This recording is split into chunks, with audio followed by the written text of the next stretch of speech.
பேதுரு நாளைக்கு இப்போ சிறையில் இருக்கிறார். நாளைக்கு காலையில் அவருக்கு மரண தண்டனை.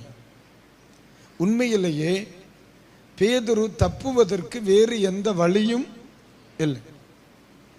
பேதுரு தப்புவார் என்று தேவனுக்கு தெரிந்திருந்தால் அன்று இரவில் அவரை தப்புவித்திருக்க மாட்டார். நாளை காலையில் அவனை வெளியே வந்துருவான் அப்படின்னு விட்டுருப்பார். அப்ப ஆண்டவர் நாளைக்கு காலையில் அவருக்கு ஜட்ஜ்மெண்ட். முந்தின நாள் இரவில் ஆண்டவர் பேதுருவை வெளியே கொண்டு வந்துடுறார். இது எல்லாருக்கும் தெரிந்தது. அப்போஸ்தலர் 12ஆம் அதிகாரம்.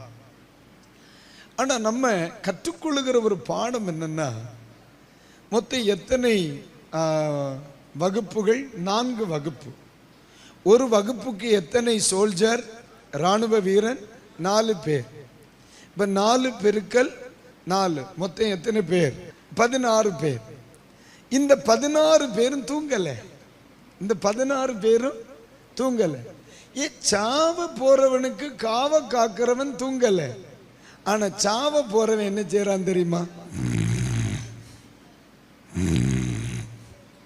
உண்மையில அந்த இடத்துல இந்த தூங்குகிற பேதுருவின் கை யாரோடு பிணைக்கப்பட்டிருக்கிறது?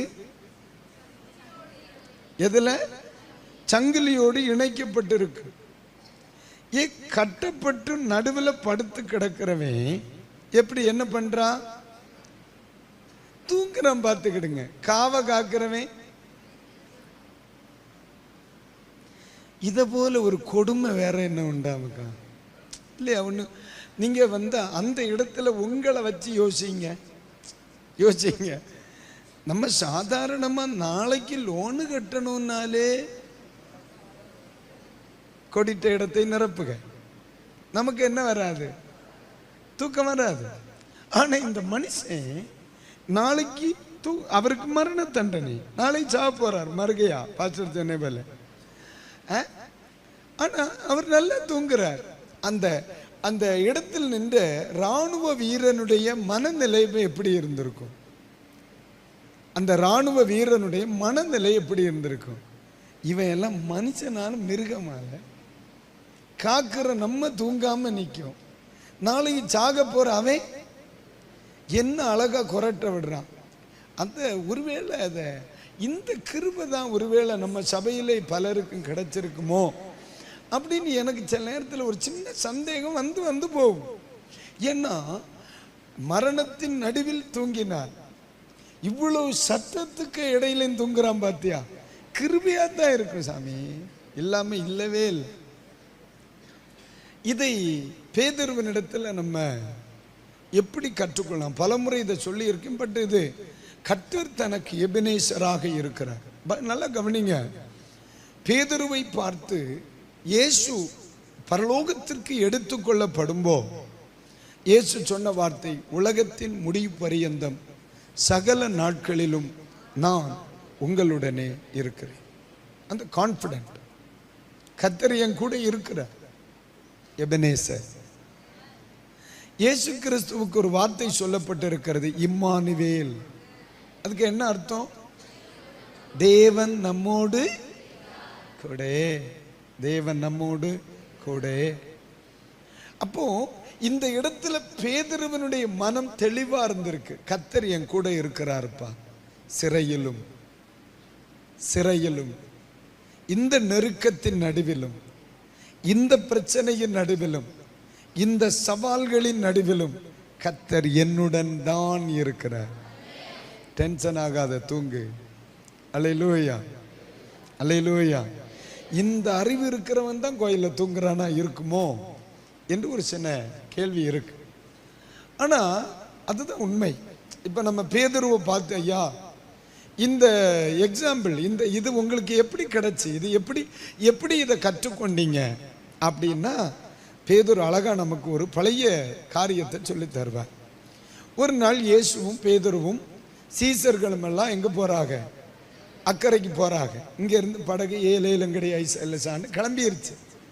இயேசு கொஞ்ச நேரத்தில் சொன்ன, எல்லாம் ரொம்ப டயர்டா இருக்கு, நான் என்ன செய்ய போறேன்?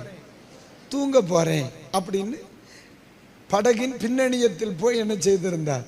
படுத்திருந்தார். இயேசு விட்டு இருந்து என்ன சத்தம் வருது? சவுண்டு வருது, சவுண்டு வருது.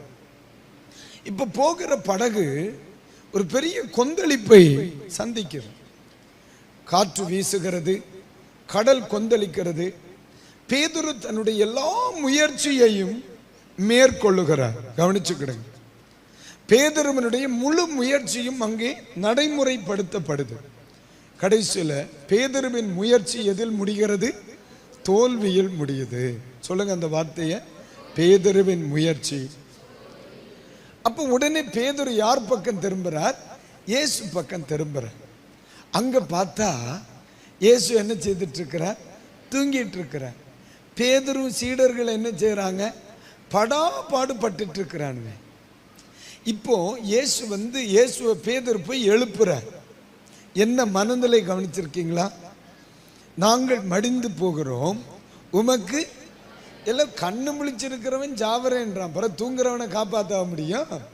அந்த இடத்துல எவ்வளவு கடுப்பா பேசியிருக்கார் பாருங்க. நாங்கள் மடிந்து போகிறோம், உமக்கு இவ்வளவு பிரச்சனை இருக்கு, உமக்கு டென்ஷனே இல்லையா? இவ்வளவு பாடுகள் இருக்கு, உமக்கு டென்ஷனே இல்லையா? அந்த பதட்டத்துல இயேசுவினிடத்திலே பேதுரு கற்றுக்கொண்டது என்ன? ரொம்ப டென்ஷனா இருக்கா, படுத்தூங்கு. எப்படிங்க நான் சொல்ல புரியுதா இல்லையா? அந்த இடத்துல பேதுரு கற்றுக்கொண்டது என்ன? இயேசு விட்ட ரொம்ப பிரச்சனை, ஏத்தாப்புல காத்து அடிக்கி, ஏத்தால கொந்தளிப்பு வருது, என்ன செய்யணும்? சும்மா இருக்கிறதெல்லாம் எடுத்து கடல்ல ஏன் போடுதா? போய் தூங்கல போய், அப்படி கற்றுக்கொள்ளுகிறார். இப்போ இது பேதுருக்கு ஒரு பாடம். ரொம்ப பிரச்சனையா, சும்மா தேவையில்லாம ஒண்ணு கைப்புக்குன்னு பண்ணிட்டு இருக்கப்படாது. நேற்று ராத்திரி ஒரு சகோதரன் என்னை சந்திச்சுட்டு போனார். அவருடைய வாழ்க்கையில் இருக்கிற எல்லா பிரச்சனைகளையும் அவர் கொஞ்ச நேரம் ஷேர் பண்ணிட்டு போனார். ராத்திரி ஜெபிக்கும் பொழுது அவருடைய ஞாபகம் எனக்கு வந்துச்சு. நான் அவருக்காக ஜெபம் பண்ணும்போது கர்த்தர் ஒரு வார்த்தை சொன்னேன், டேய் ஒரு கணம் யோசிக்க மாட்டான்டா, மனுஷன் சொன்னா உடனே செய்துருவான், அவன் இவ்வளவு தூரம் கஷ்டப்படுறதுக்கு அவன் அவசர புத்தி தான் காரணம்னா. வந்த மாதிரி இருந்து அவன் அடிமை எங்க இருக்கான்னு தெரியல. அல்லேலூயா. அவனுக்கு இவ்வளவு பிரச்சனைக்கு காரணம் அவனுடைய அவசர புத்தி தான் அப்படின்னு நேற்று ராத்திரி சொன்ன வார்த்தை. அவனை பார்த்து பேசணும்னு வச்சிருக்கேன். மகனே, நீ என்ன செய்தாலும் பொருளாதார தொழில் ரீதியா என்ன செய்தாலும் நீ எனக்கு தெரியாம ஒன்றும் செய்யப்படாதுன்னு சொல்லணும்னு நினைச்சிருக்கேன். ஏன்னா சிலருக்கு அவசர புத்தி. ஏன்னா என்ன நடக்குது? எல்லாத்தையும் வாரி எடுத்து கீழே போட்டு எப்படியாவது படாத பாடுபட்டு எல்லாம் வாஷ் அவுட் ஆன பிறகு பின்னால இங்க பாரு எந்திரியும், நான் சாவலாம்னு நினைக்கேன். எப்படி நீர் ஐடியா? அப்ப பேதுரு கற்றுக்கொண்ட ஒரு பாடம் என்ன? பிரச்சனைகள், சவால்கள், எதிர்ப்புகள், உலகம் எதிர்த்து நிற்கும் பொழுது பதட்டப்பட வேண்டியவன் அல்ல தெய்வ மனுஷன், தடுமாற வேண்டியவன் அல்ல தெய்வ மனுஷன். அந்த இடத்துல தான் அபிஷேகம் பெற்றவன் தெளிவா இருக்கணும். அந்த இடத்துல தான் தேவ பிள்ளை தெளிவா இருக்கணும். உன்னை சுத்தி 1000 எழும்பி நிக்கலாம், நீ மட்டும் தடுமாறாம இரு, மீதிய கர்த்தர் பார்த்து. அல்லேலூயா, தோத்திரம். இப்ப என்ன பிரச்சனைன்னா, கொடை இருக்கிறவன் மலையை கண்டு பயப்பட மாட்டான், விளக்கு கையில் வைத்திருக்கிறவன் இருட்டை கண்டு பயப்பட மாட்டான். அதாவது நம்மளை சுத்தி என்ன வேணாலும் நடக்கட்டும், அந்த பிரச்சனை வெளியே இருக்கட்டும், உனக்கு உள்ள வரப்படாது.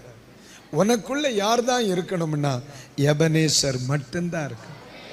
எபனேசர் மட்டும்தான் இருக்கணும். கர்த்தர் கூட இருக்கணும். தெளிவாரு. ஆண்டவர் அறியாம ஒன்றும் வராதுல, வாரது போல பார்க்கலாம். அல்லேலூயா. இதற்காகவே அழைக்கப்பட்டேன், பாடுகளை சகிக்க அழைக்கப்பட்டேன், சவால்களை சந்திக்க அழைக்கப்பட்டேன், நிந்தைகளையும் அவமானத்தை அனுபவிக்க அழைக்கப்பட்டேன். என்ன வந்தாலும் நன்மைக்குத்தான் வாரது போல பார்க்கத்தான். என்ன வந்தாலும் நன்மை தான் வரும். நான் எந்த இடத்துல நின்னாலும் என் கூட கர்த்தர் இருப்பார், அது போதும் எனக்கு.